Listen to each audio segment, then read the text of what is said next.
Good day, and welcome back to the Family Cyber Clinic, particularly to our live Q&A for this month. I'm your host. I'm going nowhere soon, God willing. So it's glad to have you on board. I hope that you are keeping safe in the climate we're in. Things are just happening. But I'm just glad that we are safe and well, and I hope you're keeping safe and well.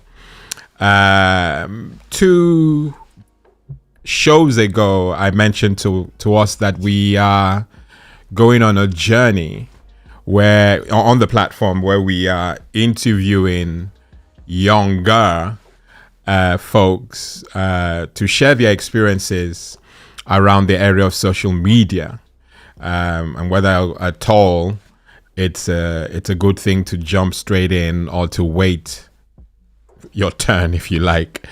And we've had 2 fantastic interviews so far, and this is not going to be any different. I dare to say, to a different demographic, it may yet be the best, but we don't know. We are open and candid, and I'm going to be making sure that you get value. And in fact, just coming on board now, if you're getting the value, then I'm doing my job well. Okay, so we're just the journey has not improved. The internet journey has not improved necessarily for the young folks. They're still making the mistakes. They're still getting bitten by the rogues. And all we can do as a community is join our efforts together to make sure that that's happening less and less over time. And I hope that this format, interviewing people who've had experiences, challenges and benefits, will be of some use to you. And so I don't have anything particularly to share this week or this month like I have done in previous shows where I pulled a topic. I think the last 4 weeks have been interesting, certainly on the videos we've released. I will just tell you to go back to those videos. Those videos are pointing us to where we are at this time of the year. And so because of the time that we have, I want to go straight in to interviewing our special guest. And it gives me immense pleasure. And I'm not just saying that. I've watched our guest's journey. I'm still watching it. She has been a breath of fresh air. And I know that having spoken to her and engaged with her for as long as I have, I know she's going to bring value today. And that's why I was so chuffed when she said she was going to be honored to be on the show. And so without further ado, I want to welcome our special guest for this month's live Q&A, Nancy Olaoye. Hi, Nancy. Hello, Pastor. Yeah, I have to add, this is where my respect comes. The wife of Kunle Olaoye, who is in the background somewhere. Thank you very much for honoring this invite, Nancy. I'm so grateful you did. And I'm hoping that we can give the community, the audience, some value. Let me lower this music so that you can hear me properly. There you go. Okay, so welcome. How are you? I'm good. I'm great. I'm excited to talk all things and internet security because that's my bread and butter. So that's very good. Very good to hear. And I'm sure the community are excited to hear where we're going this afternoon now it is. Okay, I want to usher you in gently, okay? So I don't want to go straight into the bigger bits. But I think like me, I know a bit, but I think the community will want to know. When the jingle goes out, it tells the audience that don't use social media until you're ready. That has been our theme for the last 2 weeks. And so we will want to know a bit about you, your journey, and if or not, or whether or not you jumped into social media too early. If you did, share your experiences for a bit with us. Yes, of course. I would say when I first jumped into social media, I don't think I was that ready, but also the landscape was very different back then. My first like social media experience was with like MSN Messenger when you would have your little profiles, like the music that you're listening to, that type of stuff, talk to your friends. That was my first real experience. And it was very different because at that time you had very limited hours, I guess, to spend online. Usually in the house, you had one computer. And I had 7 siblings, so we had to take turns to use the computer, so you couldn't always be on MSN. And then it moved on to like High Five. That was another big one. And that was, I think, the social media that we can compare it more to what we have today. And I felt definitely we weren't ready for that because we went onto High Five as high schoolers. I think I was maybe in grade 9, which I think in the UK is year 8 on High Five.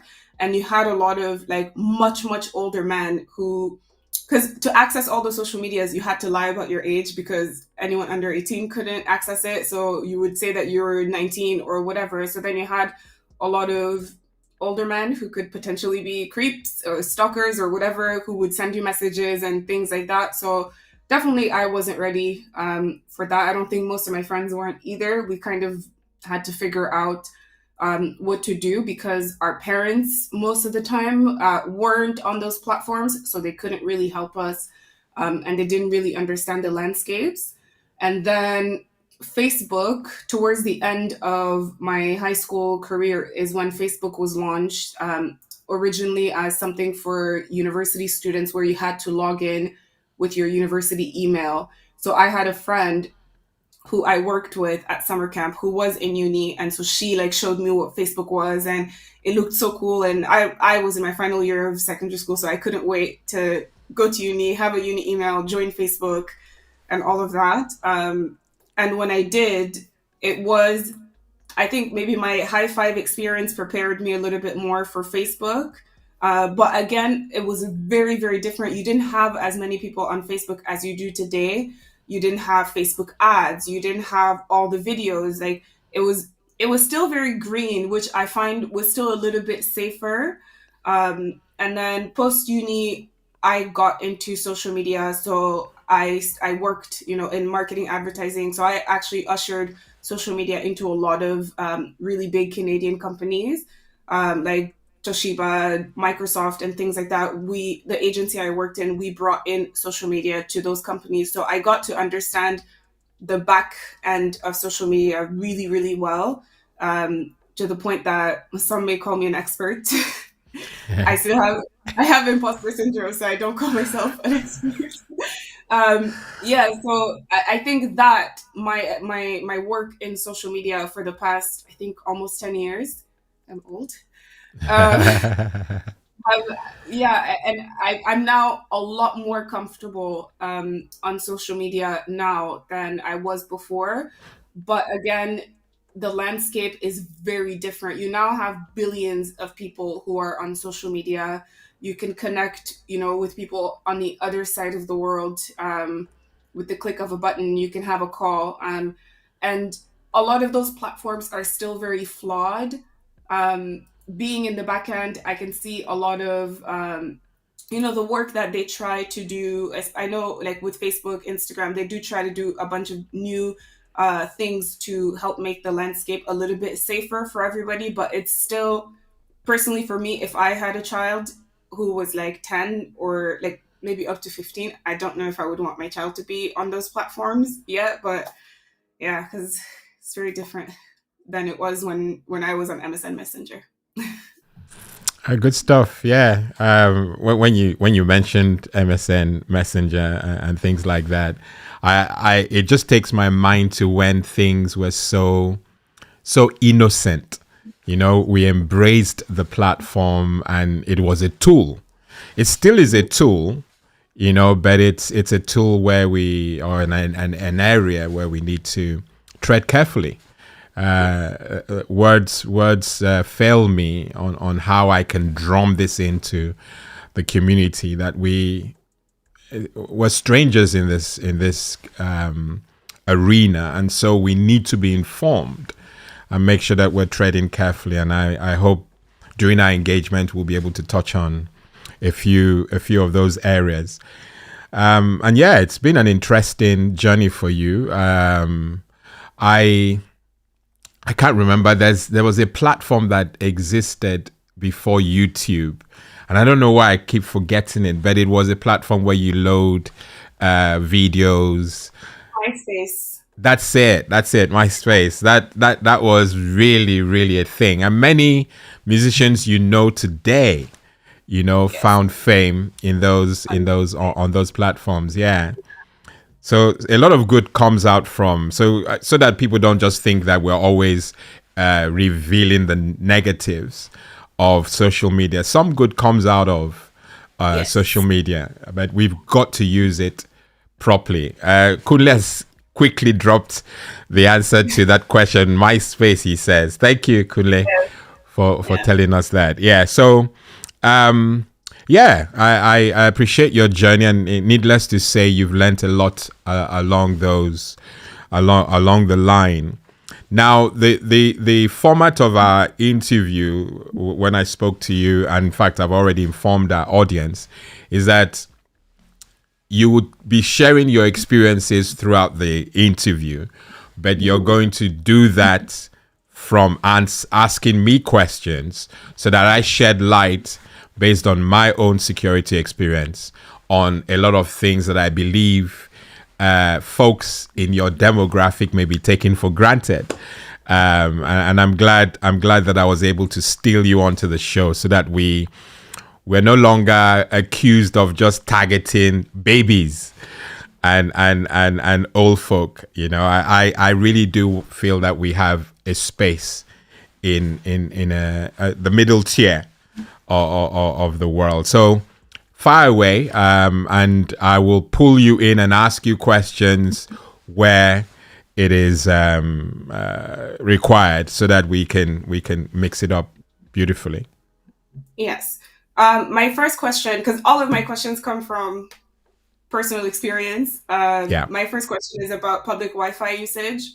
As Mm. someone who I've been hacked, my computer has been hacked, my phone has been hacked, Yeah. and I don't know if it's because I've used, public Wi-Fi or whatever, but how, especially when you travel and you have limited data or something that you paid for from your network, so you're relying on public Wi-Fi, how do you enhance your security to make sure that you protect yourself, your devices, your apps, where all your like your personal information is when you're using those public Wi-Fi? It's a brilliant question, and it's one that we've certainly addressed. Uh, we've spent enough time advising the community on the dangers of using public Wi-Fi. If I was giving you an answer that will be as short and sweet as possible, will be don't use public Wi-Fi. But that's yeah, exactly. But that's not is not the reality. I still add though that as much as possible, avoid using public Wi-Fi. But if you have to use it, like I think the audience will find out later, use a VPN. And I know that we'll come to that question later. But if you're going to use public Wi-Fi and you intend to do everything on your mobile device or your tablet, then for God's sake, enable a VPN, because that's the only way you're going to encrypt your data or assure some sort of protection between you, that's your device, and the server or the internet in general. And that will be my advice. There's a secondary thing you can do if you go the route of don't use public Wi-Fi. Just charge up a card. I think you get these cards that you can put as much money as you want on them. I would go that route if I'm traveling. Well, now anyway, because believe it or not, I'm also learning. I don't close shop. I've got to learn. So the more you know about public Wi-Fi, the more you'll be inclined to either get a charge card or by all means enable a VPN. Yeah, I have videos which the audience can watch. I don't think we have time to show the portal, but those videos are recent, so I'm sure it'll be of some use to them. Yeah. Yeah. I think also like growing up in Canada, knowing how Canadian internet like is I think the most expensive in the world, or one of the top three most expensive in the world, like to have data on your phone. So most people would have, I think right now it's like a maximum of like 10 gigs of data, which will cost you like $150. So a lot of people, when they're outside of the house, they do tend to rely on public Wi-Fi, especially like if you go to the mall or if you had a restaurant or something like that, you would switch on your Wi-Fi. So it's just knowing like how to be a little bit safer with that. Like my second question was the VPN. Personally, for me, I've always felt like VPNs were a bit illegal, uh, only because I was introduced to VPNs as a way to stream Bypass. movies. Yeah. Yes, to stream movies that weren't available. like in the UK, for example, if I wanted to use American Netflix, I would use the VPN to do that. So I always felt like using a VPN, I would get like, I don't know, an email from my phone provider telling me that I'm bypassing the law or breaking the Yeah. law somehow, some way. And that as someone who studied law, I'm very this thing about the ethics of making sure everything I do is legal. So I've always been terrified. So are VPNs illegal? Are VPNs a bad thing? Like, what's the deal with VPNs? Well, I can tell you straight away that the VPNs are not illegal, and I will certainly not use my platform to promote ways to access geo-restricted or geo-blocked content. But I know that it is possible. But if you look at it, when you look at when you look at life, you look at it in two ways. You either look at it as a glass half full or half empty. Now, if we look at it on the positive, that scenario that you've just painted, where you want to be able to access US Netflix content whilst you're in the UK, if you turn it on its head, if you are in the US and you have a series that you've been watching in the UK that you're not able to watch via the US Netflix library, by turning on a VPN, you can, and then choosing a UK server, you'll be able to watch your UK content as if you're in the UK. That's legitimate. So if you do it that way, then you can see the value that wherever you travel, you have access to your local content. Of course, that's not how people are using the VPN, and it's a shame. But believe it or not, the several VPNs that are allowing you do that today, and perhaps maybe at this time I can. Well, no, I don't even think we have time. But the various VPN providers. There's ExpressVPN. There's NordVPN. Those are the two that I know with a subscription you can get a lot of protection, and then you are also able to watch geo-blocked or geo-restricted content. Netflix, Disney Plus, Amazon Prime or Prime Video and all that. You're able to do that. Yes, there was a time, and believe it or not, I got caught, because we do. And this was many years ago when the whole idea was introduced to me. I was following a series like you do, box set, and it had finished in the UK, but you had a full episode, or rather, no, a full, what do they call them? Not episode, series. Yeah, you had a full series that was showing elsewhere, and someone name withheld gave me the VPN idea, and I, bought the app. No, I didn't buy the app. It was a free app at the time. Did it, and I was able to watch the content for no longer than, I believe it was 20 minutes. Then I got a streaming error. You get the streaming error, and an email followed straight away that we believe that you are watching content illegitimately. You must cease from doing this, or we'll, cancel your subscription. I quickly learned my lesson, and I should have known better. But at the time, education is as you know, is golden. Having been educated on what I had done being illegitimate, I ceased from doing it. And of course, I only do it now to do what I explained earlier. If I'm in the UK and there's content that I need access to whilst I'm abroad, I'll use a VPN, but it comes at a premium.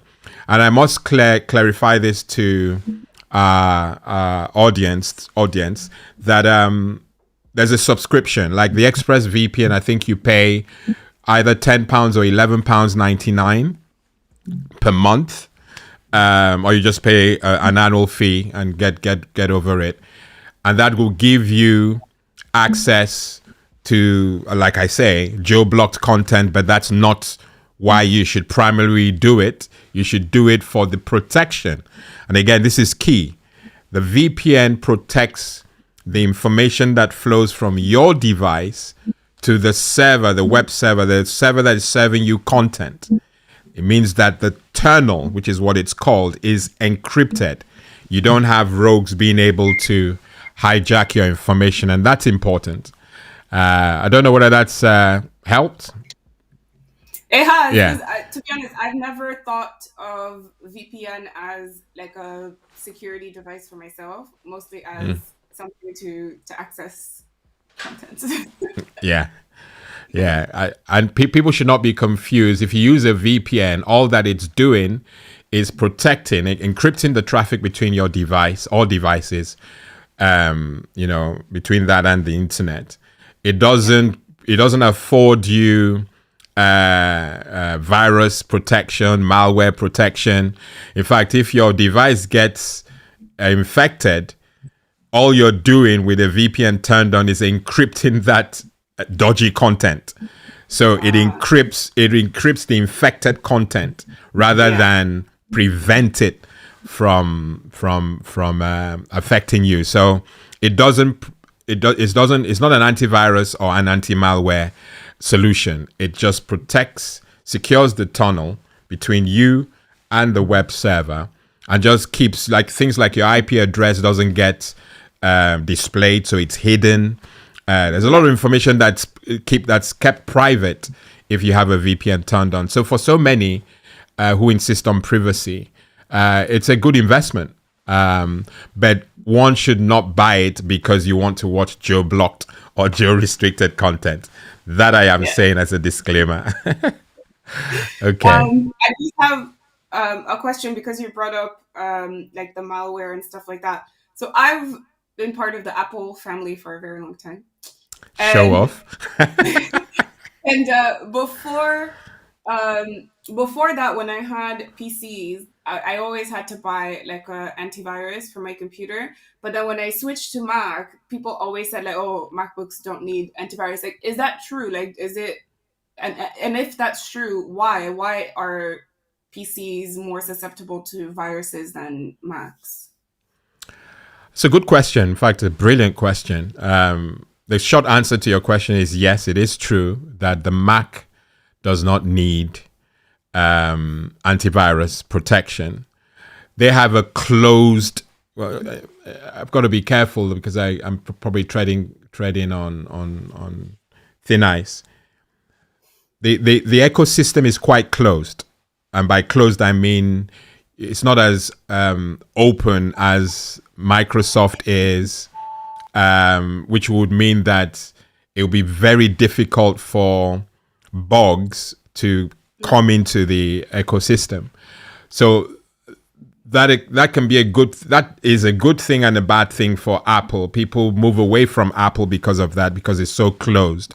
But you can see the benefits. It's closed because they don't want bugs. They don't want rogues having access to their libraries, or so that they can do damage.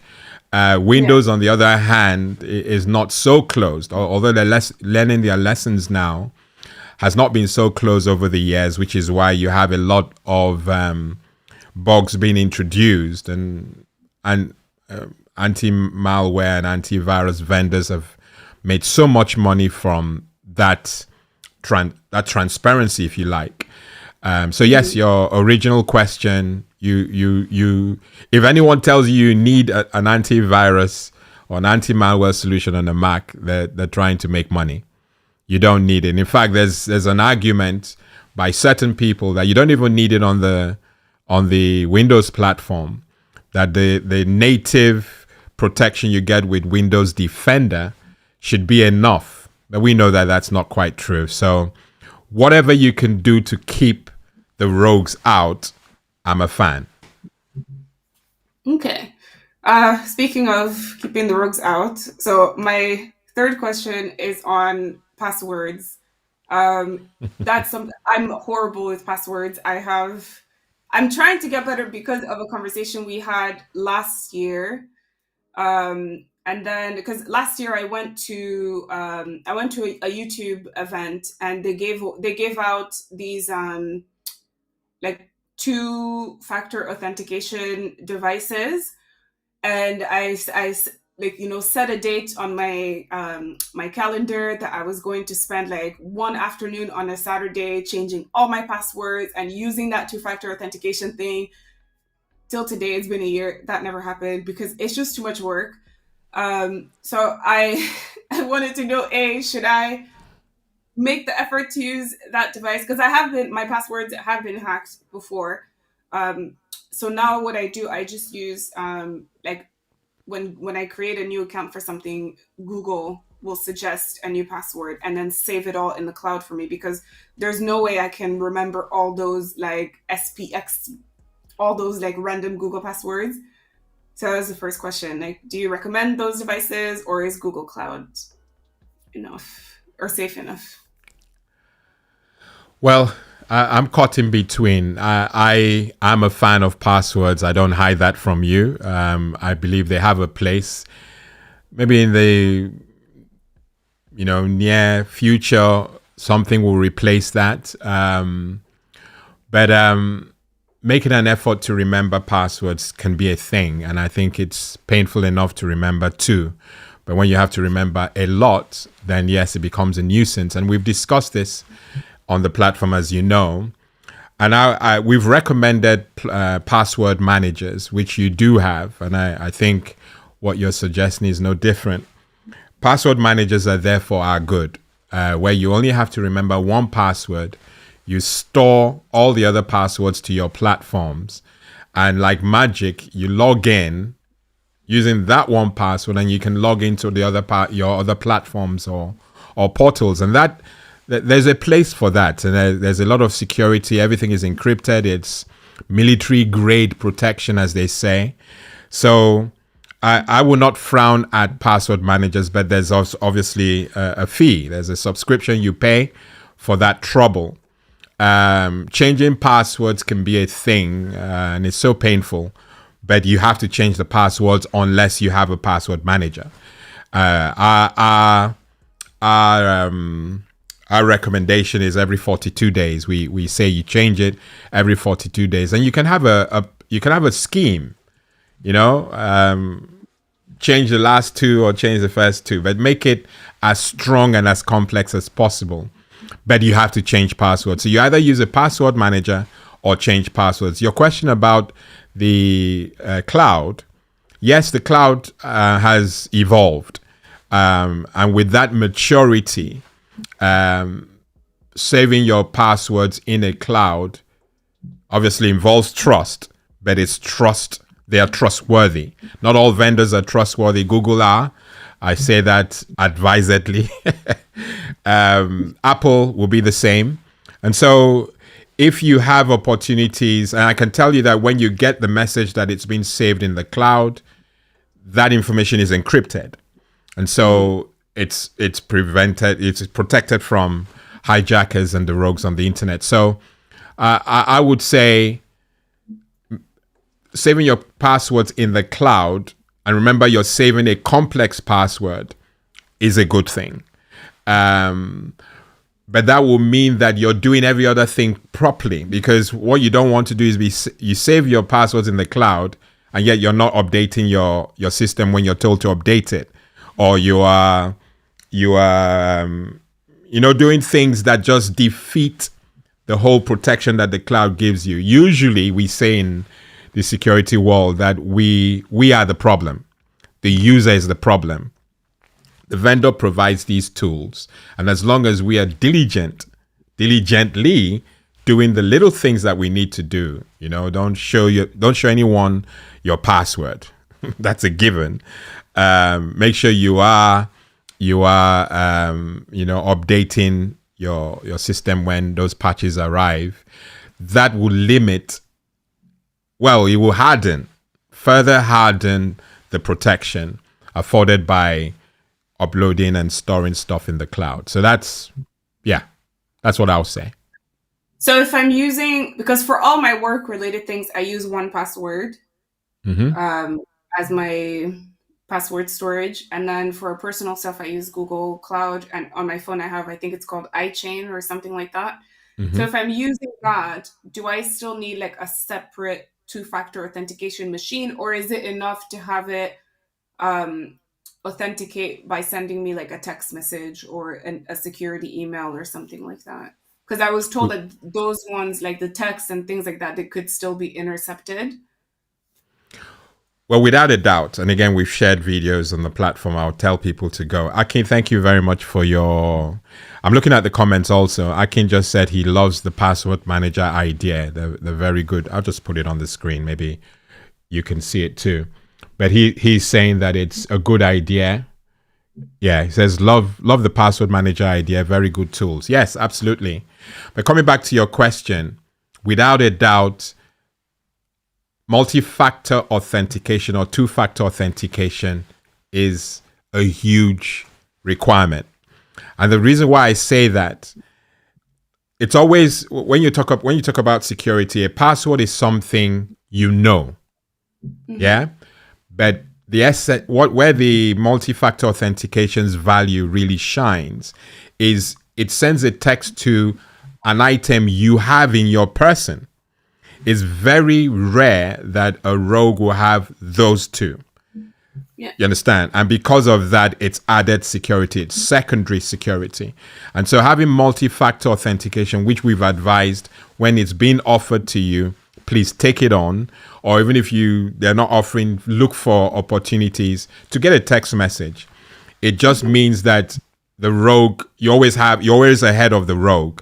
So you log in, get a one-time password via the MFA, multi-factor authentication, and then just enter the text. Yes, you're right also to observe or highlight that the one-time password is clear text. It's clear text if it's sent to you via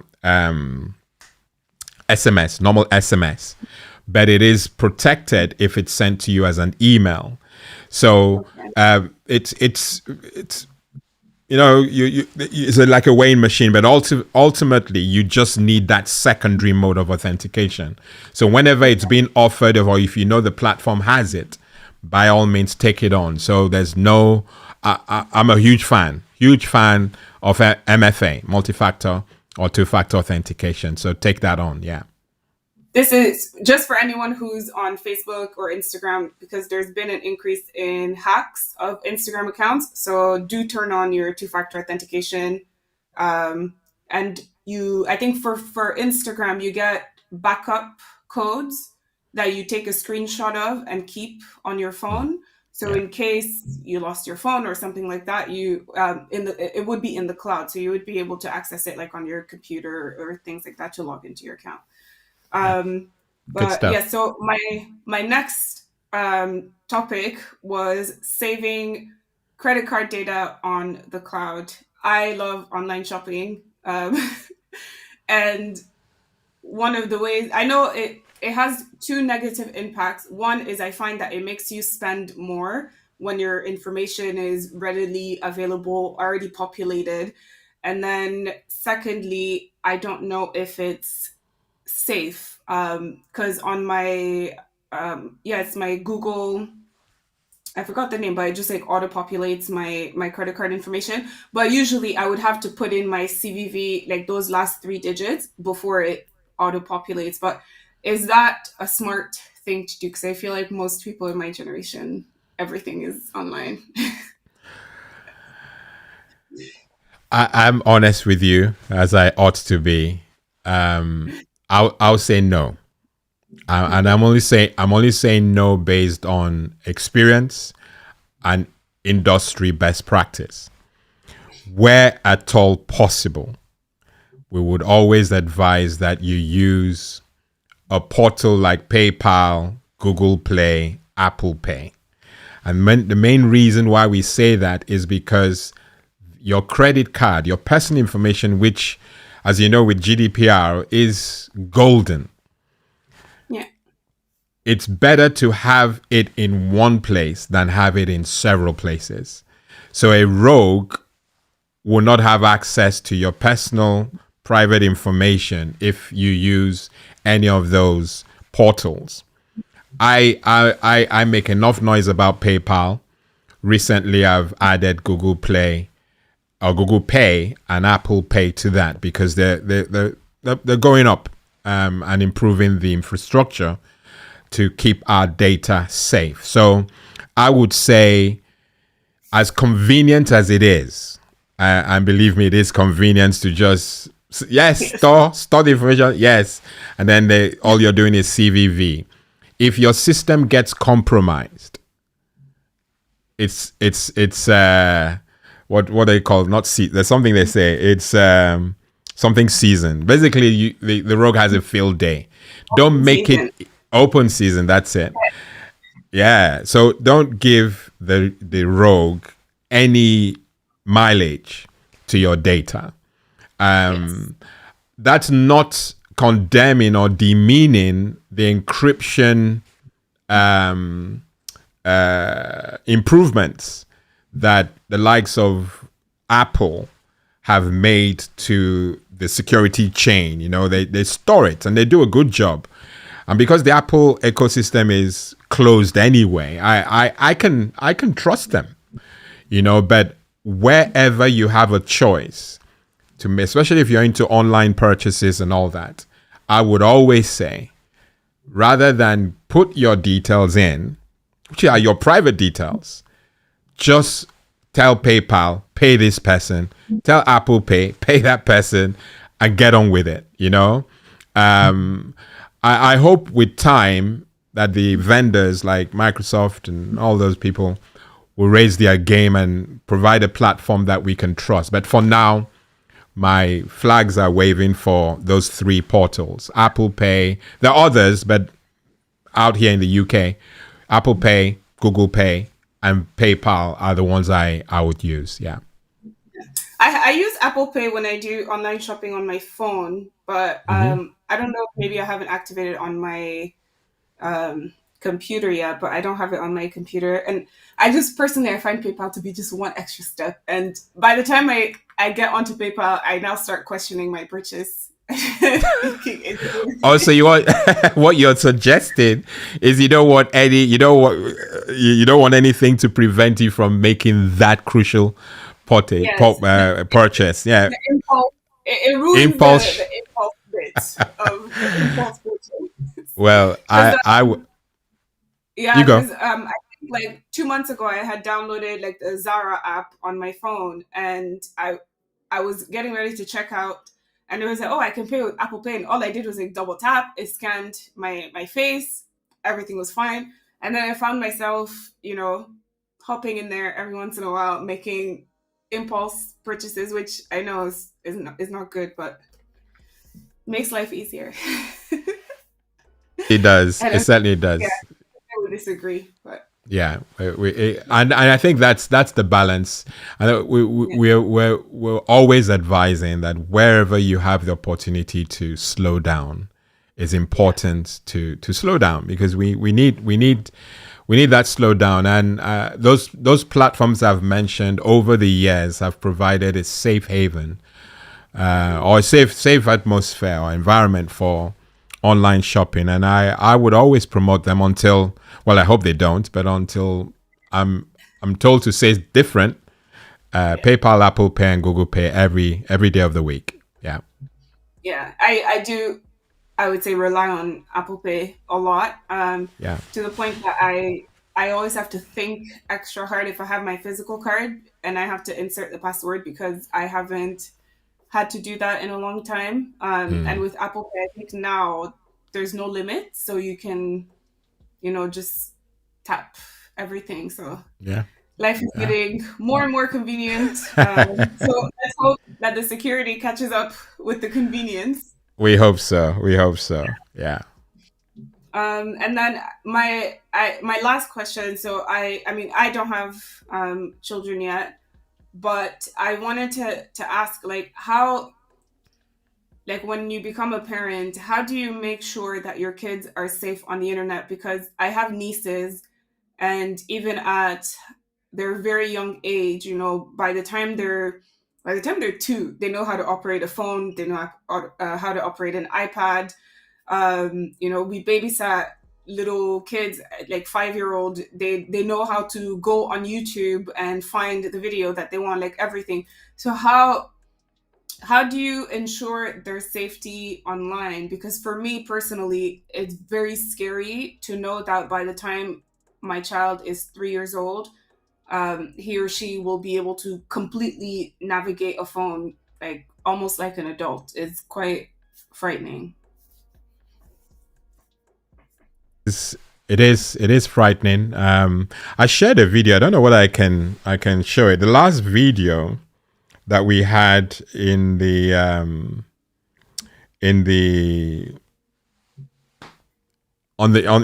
portal. Let me see if I can share it, because I think with the time we have, we should be able to. I shared it. It's a short, so it's not really. It's not. I keep saying it's not rocket science. It's a short that I said. If you're there, you go. I don't know where you can see it. It just says escorting. No, it should be this way. I get you to listen. Let's see if I can. Let's see.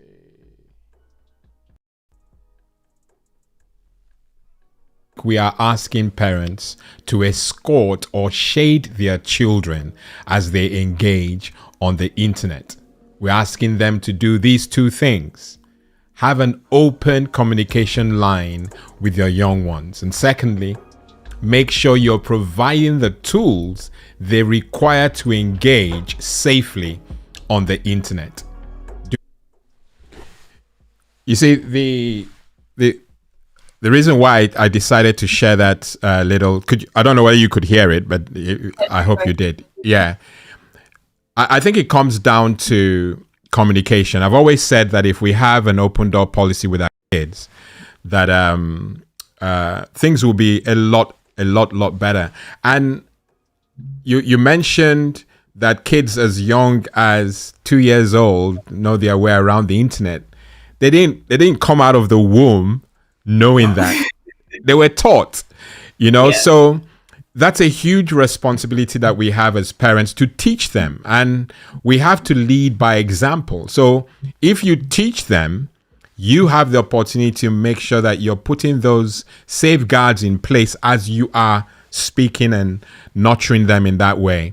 And so I getting really hands on and getting really in their space, like I mentioned in that short, is so crucial, absolutely crucial, that we don't ignore that God given responsibility to shade them, from the filth. So, like we've learned, MySpace introduced a lot of musicians to our world.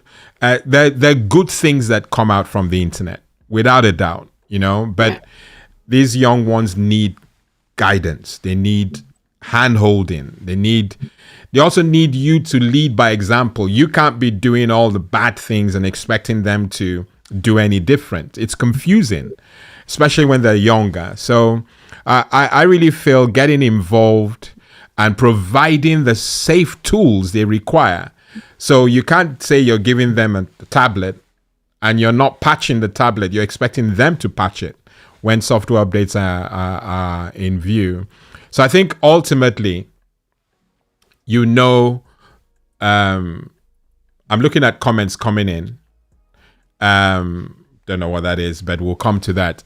Ultimately, what we need to do is be hands-on, provide tools for them to engage safely while they browse the internet. I don't have any more to add to that. And if that we've shared, the channel's passion is kids.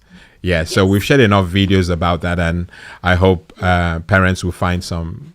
Yeah, Yeah. that's And that's that. this is something we're currently discussing in my family. I have a niece who's about to turn 8, and she asked for a phone for Christmas.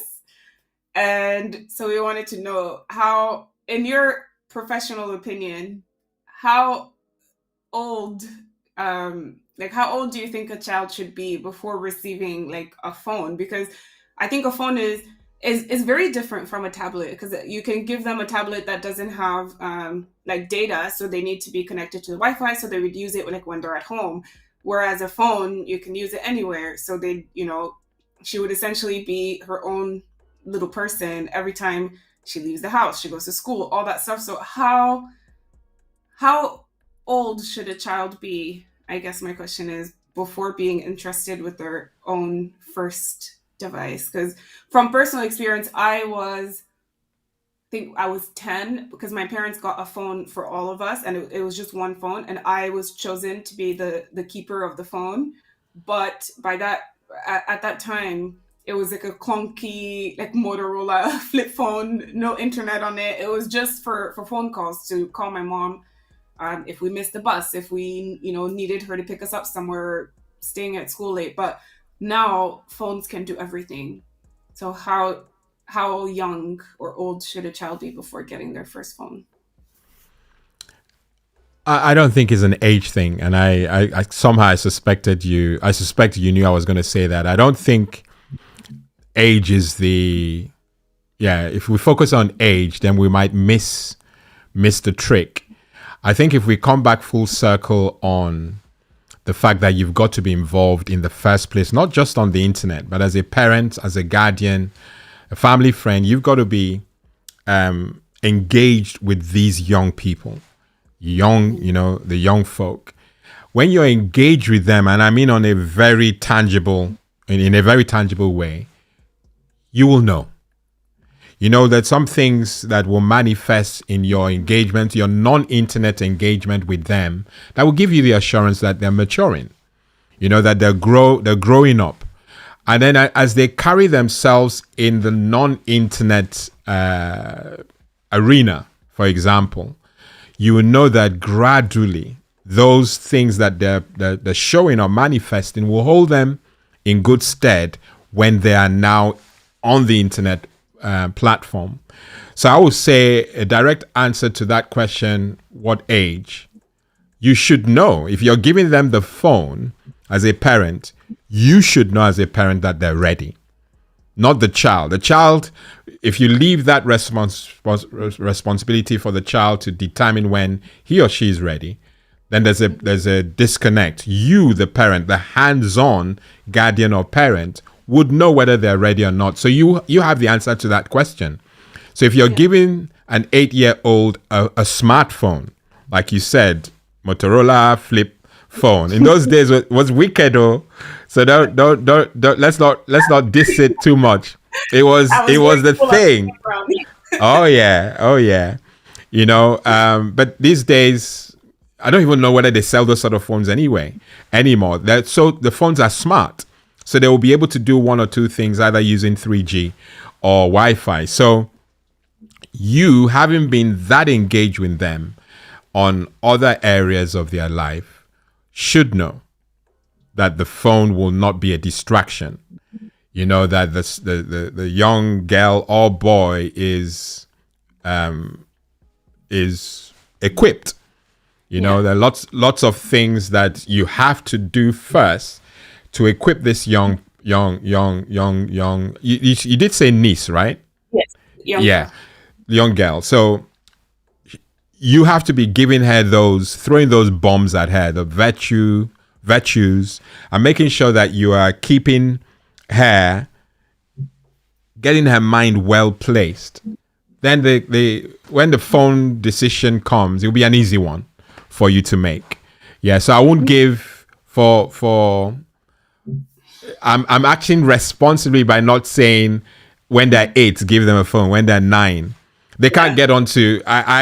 We've said it before, and I think it was Zachary during the very first interview we had. Zachary is an example that I will always give, where he didn't have his phone until very late on, and he only got it when he was ready. He didn't know he was ready. His parents believed he was ready, and the rest you see today. So I believe you, the well-involved parent or adult, would know.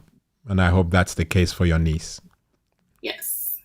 And then I also was asked to impart wisdom. Yes, um, please. I just wanted to talk about, a parent's view on a lot of, social media and things like that. Like, social media is great. It's an amazing, amazing thing that we have. It's a great tool. Um, and I think a lot of parents sometimes are afraid for their children to get on the platforms. But it shouldn't come to the point that you're so afraid that you completely restrict access, because what your child will figure out a way to get on it anyway. So it should be, like you said, something that you kind of usher them in. Um, and I think a lot of parents sometimes could restrict their child's potential on the platforms. Like, there are a lot of kids, and it's funny because the parents will talk about these things. They will talk about, oh, look at this 5-year-old kid whose YouTube channel has like 20 million subscribers, and all they do is unwrap gifts. Or the kid who I forgot the name of the channel, but it's a kid and his dad. What they do is they split things down the middle to see what's inside. So things like that, I think, so like, you can encourage your child from a young age to have a career on social media, because it's very possible, especially with TikTok today. Like, you can go viral very easily. It's a good viable way for a young child to earn money and to learn about, earning money and becoming an entrepreneur. Those things I find are very good to learn younger because of social media. I have a younger sister who started her own business that she solely promotes on social media, and that's her only source of income while she's in uni. And she's doing really, really well. And it's because of Instagram and TikTok and things like that. So I I think that parents need to, maybe there needs to be a masterclass on this. I don't know, but parents need to feel encouraged to help support their children in their social media endeavors. Because a lot of kids are so creative. And you can learn so many skills on social media. You can learn video editing skills, acting skills, like so many things. I think some of my favorite like content creators in the UK, they're all Nigerian, and it's funny because when you look at like their TikToks and things like that, they often make funny videos about their parents' reactions to what they do. Even my parents, frankly, they think I play on the internet for a living. That's their understanding of what I do. But social media can be a legitimate source of a career, of a very fulfilling and great career. And I wish that more parents understood that bit, like the doors that it can open for you. And also, as a young person wanting to be a YouTuber, wanting to be an Instagrammer, you need to go into it from a realistic point of view. Not everybody will get rich off social media. It's not an overnight thing, maybe on TikTok, but for the most part, it's not an overnight thing. And also be very weary of comparison, because it's a very, very big thing, and that's where a lot of mental health concerns come from. I know with parents, and even like myself, and even the young people themselves, there is a lot of mental health concerns on social media when you start comparing yourself to this other. I had a conversation with my younger sister yesterday. She's 19, and she was saying, oh, but this other 19-year-old girl on Instagram is doing XYZ thing. I said, but that's not you. You need to be on your own lane, live your own life, achieve your own goals, and kind of just keep a firm ground on reality. Remember that social media is 10 seconds, 60 seconds, sometimes 5 minutes of someone's entire day. It's not real life most of the time. It's an enhanced version of people. No one's going to sit and cry about how their day sucked on social media, but everybody will come on and brag about how they had the most fantastic day. Um, you know, so don't get caught up in the whole rat race of trying to keep up with the Joneses of social media. It's it's normal, I think, to feel like that because there's so much thrown at you, so much more than when I was on social media. Like when I started on social media, I mean, but it's important, I think, to keep a firm grasp on reality. And I think it's important for parents whose kids express wanting to start a YouTube channel, to understand that it's not dangerous. It's not dangerous to start a YouTube channel. It's actually something that could teach your child very, very good skills that they can carry on, continue using later in life, and have very lucrative careers with it. So that's what I wanted to share, that social media is not like this dangerous platform. There are dangers, to every social media platform, but there are also amazing, amazing, amazing things that can come out, of being on social media, whether it's something as small as connecting with a friend you haven't seen in years because you lost touch and then you found them on Facebook or, on Instagram, or something as, wanting to start a business and using social media to promote your business,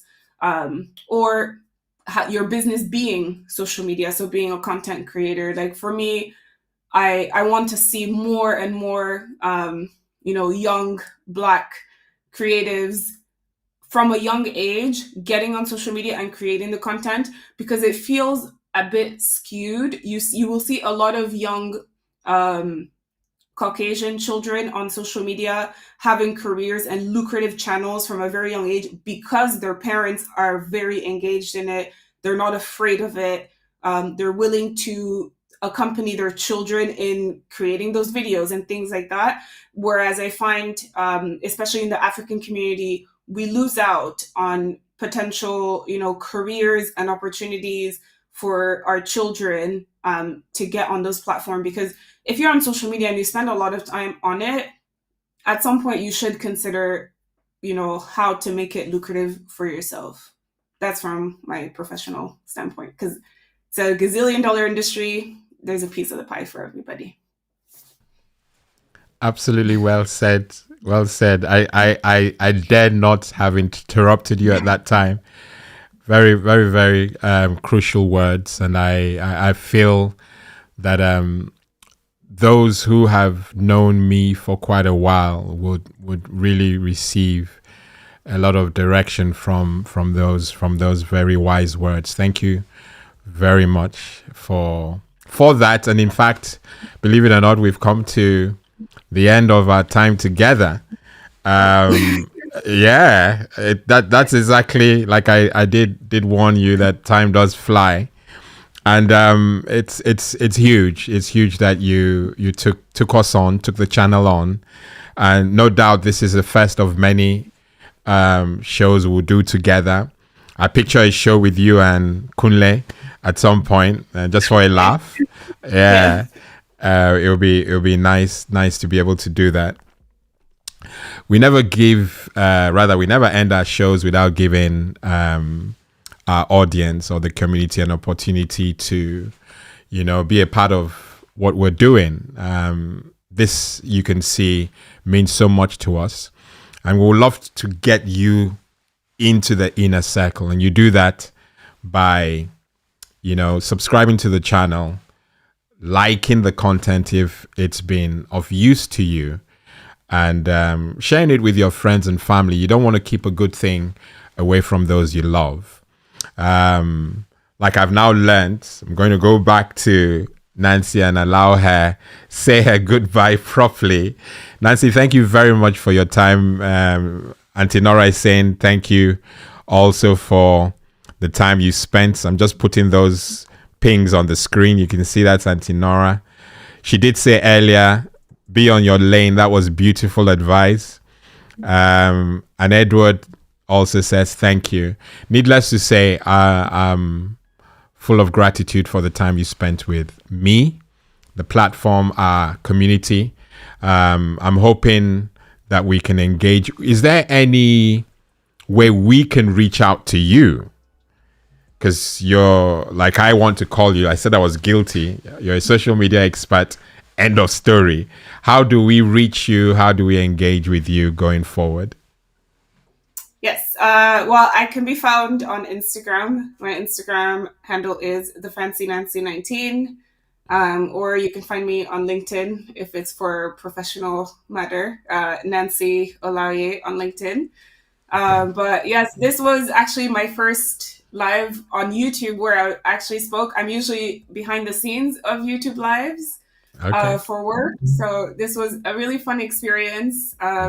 I think I definitely would like to have another chat where we kind of just talk about the whole um, creator industry, Mm. especially for the young ones who want to become creators, because I think 46% of Gen Z want to be content creators when they grow up. So it's definitely something I think parents should know about, should be informed about, how to support their kids, things like that. It's my passion to help and to champion Black content creators. That's a huge passion of mine. So it's a very, yeah, it was an honor, a pleasure. Thank you so much, Pastor Thank Wines. you. And thank you for the kind comments, everybody. Thank you. Thank you very much. Okay, so for those who'll be watching this on replay, Nancy's details will be firmly in the description, so you can reach her and engage with her at your leisure. Okay. It's been a breeze. Was it 1 hour and a few minutes? We've gone over, but I'm sure you know that it's been well worth it. Until next week when we release our next video, I've been your host, Lawrence Edem. God bless and goodbye. You can wave, Nancy. Bye.